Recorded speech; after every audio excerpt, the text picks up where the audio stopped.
populism usually refers to movements of people who profess to speak for the people. Often they have authoritarian leaders. Authoritarian strain of populism is now the most popular in Europe. And these are movements that come from below generally. They are grassroots movements, again, professing that they are the true core of the nation. And they seem to be very inclusionary. In reality, they are quite exclusionary because only some people are the people for populists. So populist movements thrive on the identification of enemies, whether it's external enemies or internal enemies.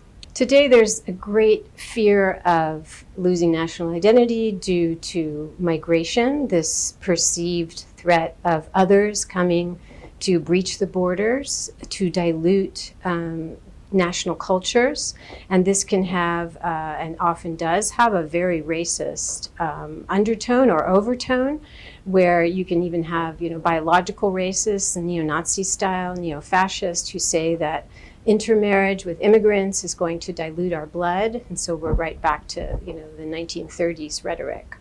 And that is unfortunately a strain of populist rhetoric that is increasing in popularity. The 2008, financial crisis and then the economic downturn that followed the 2008 financial crisis and the migration crisis from Libya and Africa, but not only that followed, certainly was the kind of immediate lever of these sentiments. This kind of media pictures of hordes of peoples of color who were coming onto the continent spiked these fears. In reality, these are old fears that are, yes, they have an economic component, but they're very cultural, psychological. And in fact, a lot of the rhetoric that is being espoused by people like Putin and Geert Wilders and Orban and all of the right-wing, populist or not, including people in our country, from Trump to,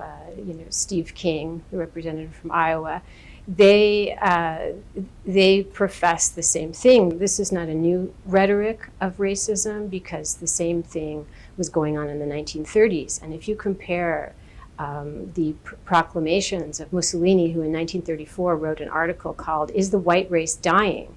to what is being said by Putin and Orban and others and Salvini today, it's very, very similar.